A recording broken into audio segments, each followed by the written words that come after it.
오늘 저희들에게 주신 하나님의 말씀 요한복음 18장 36절에서 40절 말씀 의지하고 진리가 무엇이냐 이런 제목의 말씀을 전하려고 합니다. 먼저 다른 성경 구절 한 구절을 제가 낭독을 하겠습니다. 신약 성경 베드로전서 1장 8절의 말씀입니다. 여러분은 그리스도를 본 일이 없으면서도 사랑하며 지금 그를 보지 못하면서도 믿으며 말로 다 표현할 수 없는 즐거움과 영광을 누리면서 기뻐하고 있습니다. 베드로 사도께서 쓴 이 베드로전서 1장 8절에 이렇게 나와 있습니다. 옛 번역은 이렇게 번역을 했습니다. 너희가 예수를 보지 못하였으나 사랑하는도다. 이 말씀을 곰곰 읽어 생각을 해보면 이 구절에는 믿음에 대한 많은 것들을 생각하게 하는 그런 뜻이 들어있는 말씀입니다. 이런 뜻입니다. 여러분, 이 베드로전서 1장 8절을 쓰고 있는 베드로는 예수님이 직접 불러서 사도로 세운 사람이지요. 그러니까 예수 그리스도께서 이 땅에 계시는 동안에 가장 가까이에서 가장 오랫동안 섬기고 또 배우고 같이 지냈던 사람, 요즘 말로 하면 핵심 인물 중 최측근 중에 한 사람이었습니다. 그러나 여러분, 이 베드로 전서를 받는 사람들, 이 수신자들은 예수님을 전혀 본 적이 없는 사람들입니다. 베드로는 흔히 우리가 3년이라고 말합니다만 3년 동안 예수님의 말씀과 기적과 그리고 예수님과 함께 떡을 먹고 자고 그리고 그의 죽으심과 부활과 승천을 다 본 사람입니다.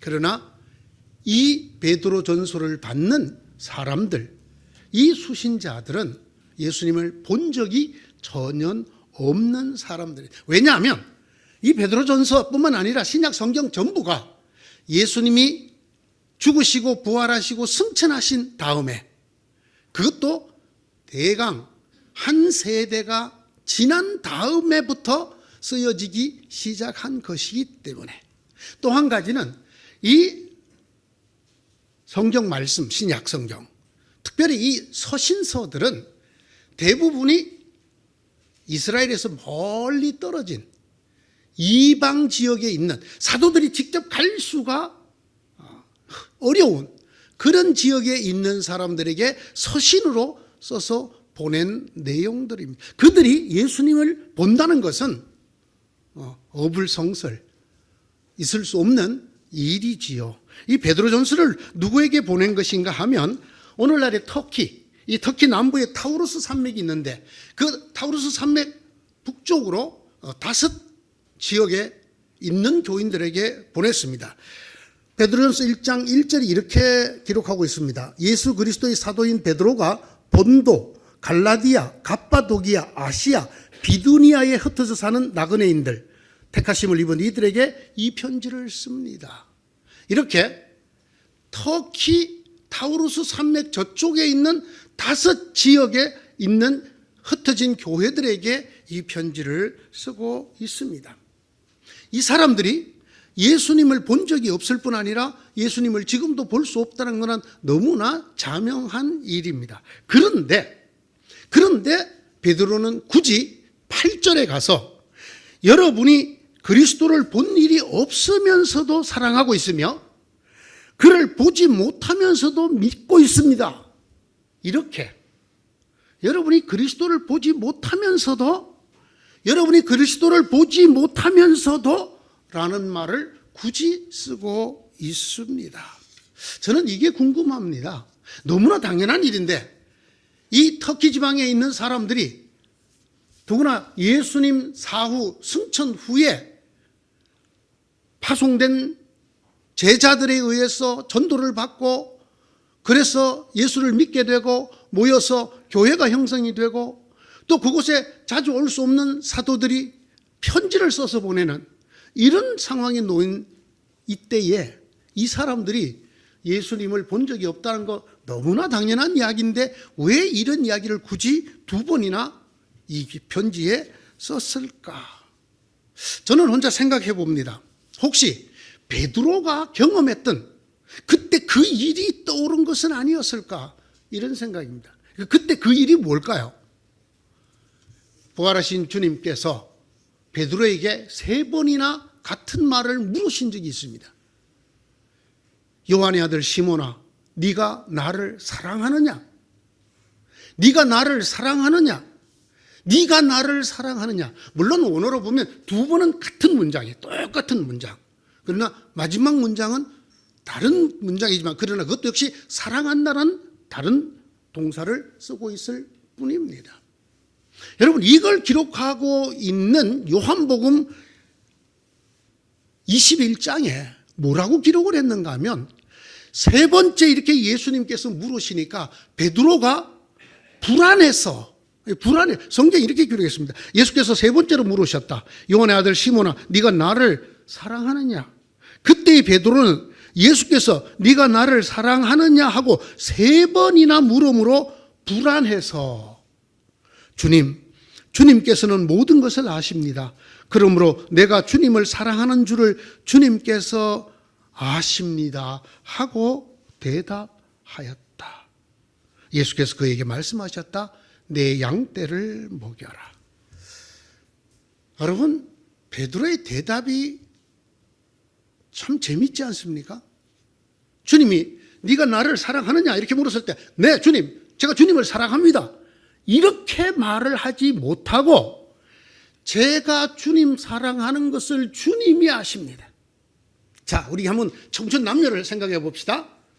자기 나 사랑해? 그럴 때 뭐라고 대답하는 게 제일 좋아요? 그럼 사랑하지. 얼마만큼? 하늘만큼 땅만큼. 이거 어디서 많이 듣던 이야기인데 몇십 년 전에 제가 어떤 여자랑 했던 얘기 같은데. 자, 그런데 만약에 이렇게 대답을 한다고 해봅시다. 자기 나 사랑해? 내가 사랑하는 걸 자기가 알지 뭐. 이게 여러분 답을 약간 좀 피하는 것 같은 느낌을 주지 않습니까? 그냥 사랑해. 사랑하고 말고 이렇게 말을 해도 되는데 주님, 내가 주님 사랑하는 걸 주님이 아시지 않습니까? 그것도 주님은 모든 것을 아시니까 아시지 않습니까? 고백을 회피하는 느낌에 그것도 어떻게 해서 불안해서 이렇게 말하였다라는 것입니다. 여러분, 이게 뭘 우리에게 말해주는 걸까요? 저는 이게 이렇게 읽힙니다. 예수님의 수제자요, 예수님의 측근 중에 측근이요, 주님께서 천국의 열쇠를 맡기겠다고 하였던 베드로조차 주님이 네가 나를 사랑하느냐라고 물으실 때 예, 주님, 제가 주님을 사랑합니다. 이렇게 자신 있게 대답하는 것이 힘든 일이었다는 것입니다. 자기를 잘 아는 거로 또 주님이 자기를 어떻게 사랑하신 것을 잘 아는 거로 주님께서 묻는 그 질문, 네가 나를 사랑하느냐에 대해서 정말 진심으로 자신 있게 주님 사랑합니다 이렇게 말하는 일이 베드로조차 어려웠다 말입니다. 베드로가 어떤 사람이었다고요? 예수님이 직접 불러서 제자로 삼으시고 그리고 사도라 칭하시고 그리고 예수님의 모든 곳에다 데리고 다니시면서 보여주고 그 예수님 때문에 물 위를 걷기까지 했던 예수님의 죽으심과 부활과 승천까지 다 보았던 베드로이지만 예수님의 부활을 보고 난 다음에 주님이 묻는 그 질문, 네가 나를 사랑하느냐라는 말에도 자신 있게 주님을 사랑한다고 고백하기 힘들었다라는 것입니다. 그런데 하물며 주님을 본 적도 없는 이 터키에 살고 있는 이방 지역에 살고 있는 이 성도들이 주님을 얼마나 사랑하는지 베드로가 감동을 받아. 너희가 주님을 본 적도 없는데 이렇게 사랑하는구나. 너희가 지금도 주님을 보지 못하면서 주님을 이렇게 믿는구나. 이 말 속에는 나는 주님과 생사고락을 같이 하고 기적의 빵을 먹고 물 위를 걷고 부활까지 보았지만은 나의 사랑은 부족하였느니라. 그러나 너희는 주님을 보지도 못하고 주님을 사랑하는구나. 이런 뜻이 담겨 있는 것이 아닐까요? 베드로 사도가 이렇게 이 터키 지역에 있었던 성도들을 격려하고 칭찬해 주고 싶었던 것이 아닐까, 저는 이렇게 생각을 합니다. 여러분, 역사를 놓고 보면 예수님을 직접 대면해서 만난다는 것은 큰 은혜 중에 은혜요, 그야말로 기적에 가까운 확률입니다. 인류가 얼마나 많습니까? 세월이 얼마나 흘렀습니까? 예수 믿는 사람이 얼마나 많습니까? 이들 중에 예수님을 직접 본 사람, 지금 지구상에는 한 명도 남아있지 않습니다. 아니, 예수님을 따라다니던 그 무리들이 죽은 이후로 예수님을 본 사람이 없잖아요. 사도 바울조차도 예수님을 직접 본 사람이 아니에요. 그래서 자기가 영적으로 예수를 만났다. 어디에서? 다메섹으로 가는 길 위에서 나는 영으로 나타나신 주님을 직접 만났다. 그것도 직접 만났다라고 강조할 만큼 예수님을 직접 만난다는 것은 정말로 큰 행운 중의 행운이요, 기적에 가까운 일입니다. 왜냐하면 예수님의 탄생과 예수님이 이 땅에 계시는 그 시기가 지극히 특별한 시기에, 지극히 특별한 그야말로 아주 극소수들에게만 허락된 것이기 때문입니다. 저는 아마 이래서 예수님께서 이런 말씀을 남겼다고 생각합니다. 도마에게 하신 말씀이죠. 네가 나를 본고로 믿느냐? 여러분, 예수님을 본다는 것, 친히 예수님을 뵀다는 것, 이건 기적 중에 기적인데 네가 나를 본고로 믿느냐? 나를 보지 않고 믿는 자는 뭐라 그랬죠? 복되도다. 복되도다. 여러분, 예수님을 보고 믿은 사람 숫자가 많습니까? 예수님을 보지도 못하고 믿은 사람이 더 많습니까? 예수를 보지 못하고 믿은 사람이 많다. 이 얘기는 말로 하기도 오히려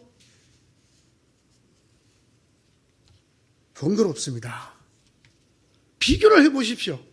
예수님 이 땅에 계실 때 예수님을 직접 뵙고 말씀 듣고 기적을 보고 예수님의 죽으심과 부활과 승천을 다 보고 예수 믿은 사람 수가 얼마나 되겠습니까? 예수님 승천하실 당시에 120명밖에 남지 않았습니다. 예? 다 그 사람들이 전해주는 예수님에 관한, 진리에 관한, 복음에 관한 이야기를 듣고 예수를 받아들인 사람들입니다. 너희가 예수를 보지 못하였으나 사랑하는도다. 너희가 예수를 보지 못하면서도 그를 믿는도다. 여기에 해당되는 사람들이 거의 100%는 아니에요. 왜냐하면 좀 있기 때문에 99.9999999%는 주님을 보지도 못하고 믿는 사람들입니다. 주님께서 이들에게 남기시는 말씀이에요. 나를 보고 믿은 자를 부러워하지 말아라. 나를 보지 않고 믿는 자가 진짜로 복된 자다. 정말입니다, 여러분. 우리가 예수님의 제자들, 예수님 살아생전에 친히 같이 말씀을 듣고 기적의 빵을 먹고 온갖 기적을 보고 죽으심과 부활하심을 본 사람들보다 누가 더 복이 있어요? 예수님 전혀 본 적이 없이 예수를 믿는 우리가 더 복이 있다. 아멘. 아멘. 누구 말씀이에요? 예수님의 말씀이잖아요. 참말일까요? 아닐까요? 참말입니다, 여러분. 오늘 제가 서론이 좀 깁니다. 여기까지가 서론이에요. 제가 무슨 얘기를 하려고 이 서론을 이렇게 길게 했는가 하면 빌라도 총독 얘기를 하려고 하는 것입니다. 빌라도 총독도 굉장한 행운을 가졌던 사람이에요. 이 사람 살아생전에 예수님을 직접 대면한 사람이에요. 제가 아까 말했죠. 인류 역사상 예수님을 직접 대면한 사람들이 거의 기적에 가까운 은혜를 받은 사람들이라고. 그런데 이 빌라도가 거기에 속한 사람이에요. 당시 로마 황제도 예수님을 못 만났어요. 그런데 이 빌라도가 유대 총독으로 오는 바람에, 딱 이때의 유대 총독으로 오는 바람에 그가 예수님을 직접 만날 수 있는, 그야말로 기적 같은 그런 행운을 가졌던 사람입니다. 더구나 말이죠, 그가 총독이었기 때문에 유대인들이 고소한 예수님을 불러다가 신문을 할 수가 있었어요. 신문. 물어보고 따져보고 물어보고 따져보고 예수님과 직접 대화를 할 수 있는 이런 엄청난 기회를 가졌다는 것입니다. 예수님과 얼굴을 마주하고 자기가 묻고 싶은 거 다 물어보고 예수님의 답을 들을 수 있는, 또는 예수님으로부터 자기가 듣고 싶은 얘기를 다 들을 수 있는, 이런, 정말 이런 걸 무슨 찬스라고 그래요? 최고의 찬스를, 너무나 귀한 찬스를 가졌던 사람들입니다. 이렇게 예수님을 만났던 빌라도가 예수님에게 많은 질문을 했어요. 그의 첫 번째 질문이 뭔지 아십니까? 당신이 왕이요? 이렇게 물었어요. 총독답죠. 정치와 권력에 대한 걸 먼저 묻습니다. 당신이 유대인의 왕이요? 이렇게 묻습니다.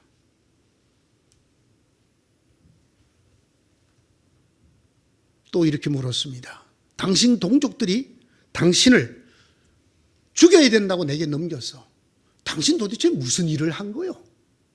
이게 빌라도의 두 번째 질문이었습니다. 예수께서 대답하셨죠. 내 나라는 이 세상에 속한 것이 아니야. 그래, 내가 왕은 왕인데 이 나라에, 이 땅에 속한 나라의 왕이 아니요.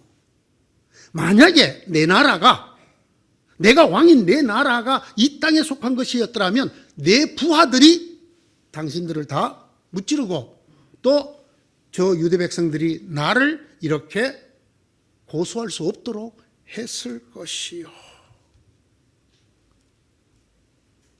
빌라도가 다시 묻습니다. 그러면 당신은 왕이요? 또 묻습니다. 그때 예수님께서 이렇게 말씀하십니다. 당신이 말한 대로 내가 왕이요. 그러나 나는 진리의 왕이요. 나는 진리를 전하기 위해서 이 땅에 태어났어. 내가 진리를 증언하기 위해서 이 땅에 왔어. 진리의 나라에 속한 사람은 다 내가 진리의 왕이라는 걸 아오. 그래서 내 말을 듣소. 그러자 빌라도가 이렇게 묻지요. 진리가 무엇이요? 예수님께서 자신과 진리의 관계를 설명합니다. 나는 진리를 위해서 태어났다. 나는 진리를 증언하기 위해서 이 땅에 왔다. 진리에 속한 사람들은 모두 다 내 말을 듣는다. 내가 진리의 나라의 왕이기 때문이다. 내가 진리의 왕이기 때문이다.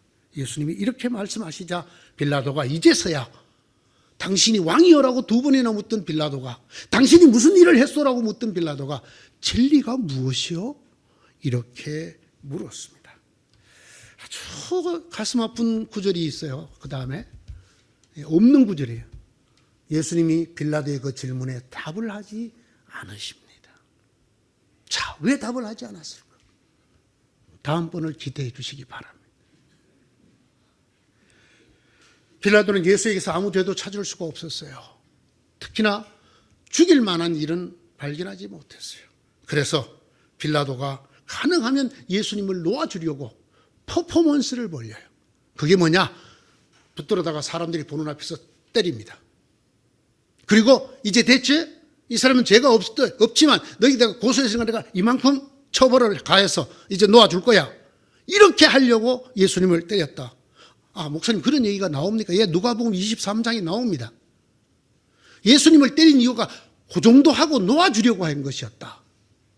죽일 생각이 전혀 없었다. 왜?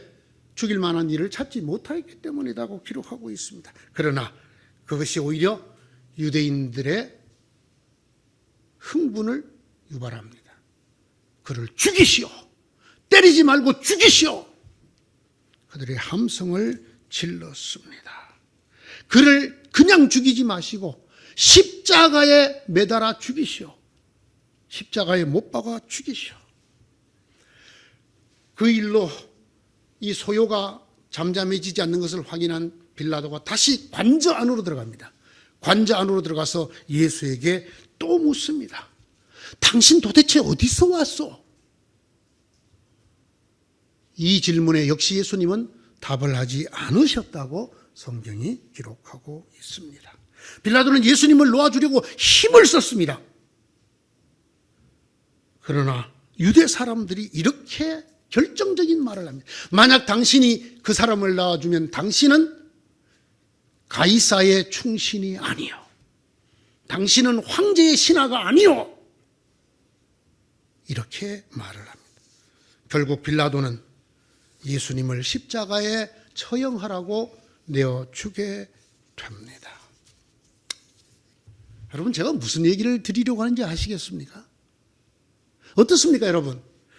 이 빌라도의 이야기를 들으시면서 빌라도에게 고난을 받아서 십자가에 못 박혀 죽으시고라고는 사도신경이 옳은 것입니까? 아닙니까?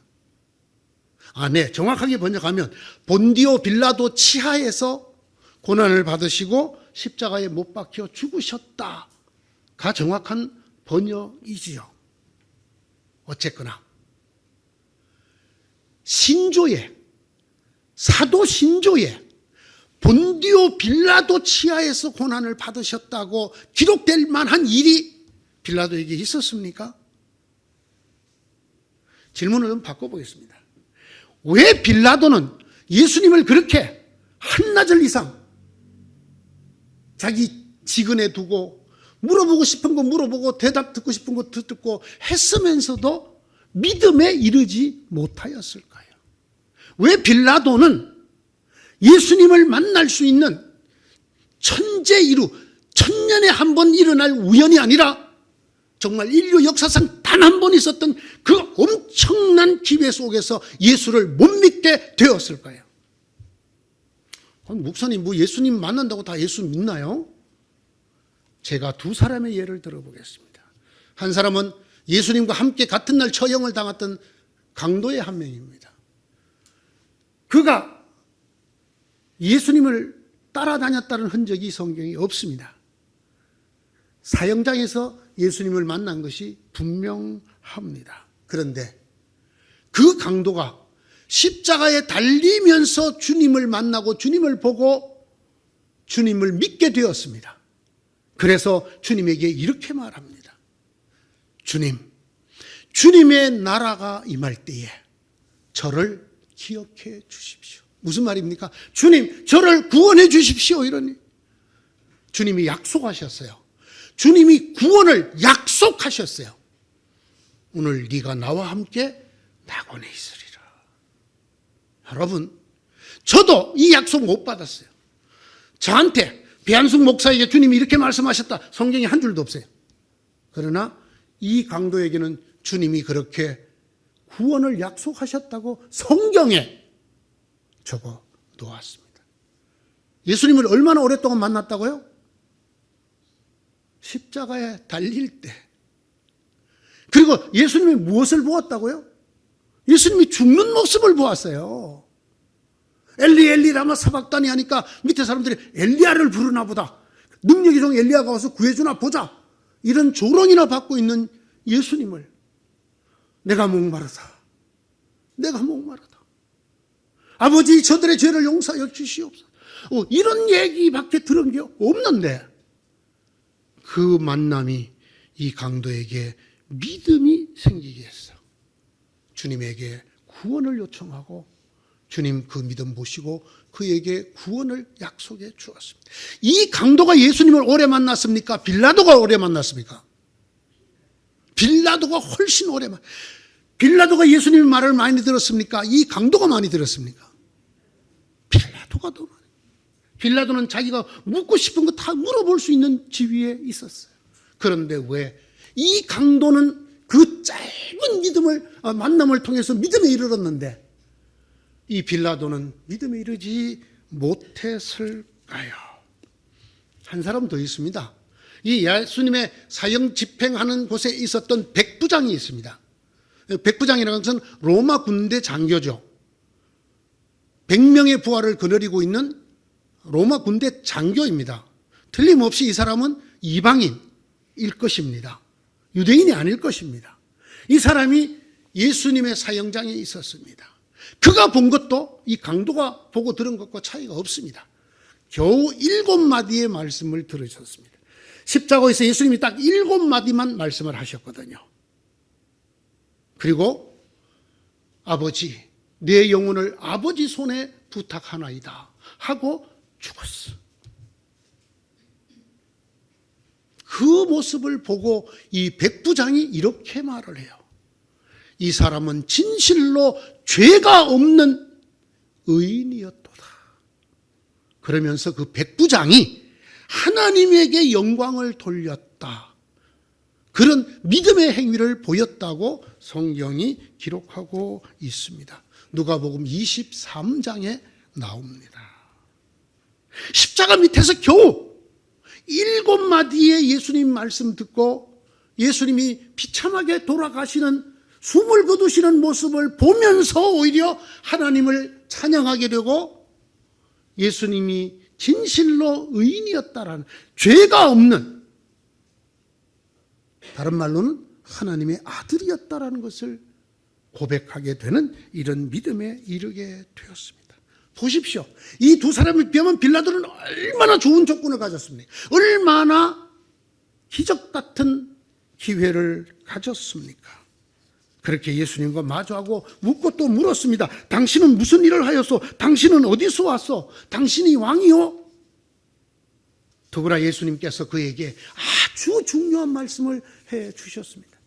당신이 말한 대로 나는 왕이요. 나는 진리를 위해서 태어났어.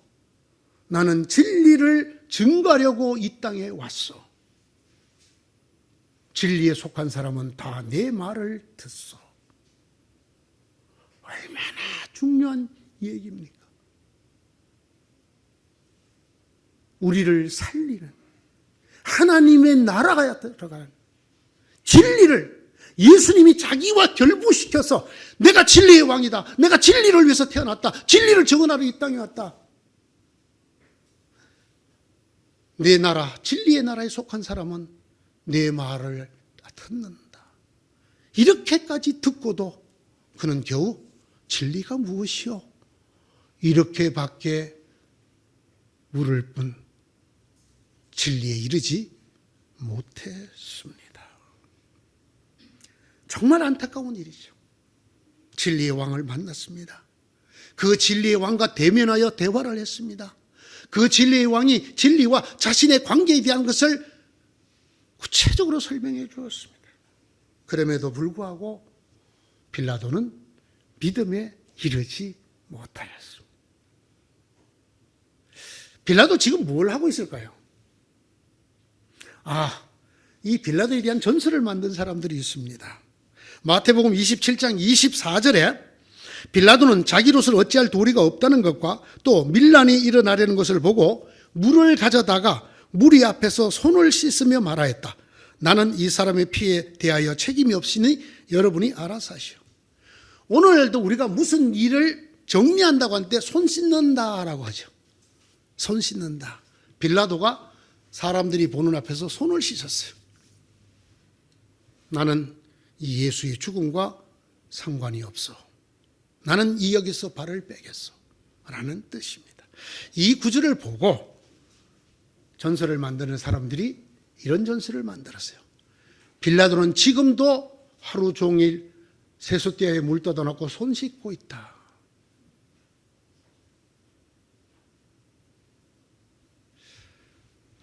빌라도가, 저는 한 걸음 더 나가 봅니다. 빌라도가 그가 매일 손을 씻으면서 무슨 생각을 할까요? 그때 내가 예수님에게 좀 더 물어볼 걸. 내가 내 마음에 확신이 들 때까지 예수님을 붙잡고 놓아주지 말 걸. 그러면서 계속 손을 씻고 있는 것은 아닐까요? 앞서 말씀드렸죠. 천재이루라고, 천년에 한 번 만날 수 있는 기회를 천재이루라고 합니다. 여러분, 빌라도가 예수님을 만난 지 2000년도 더 지났어요.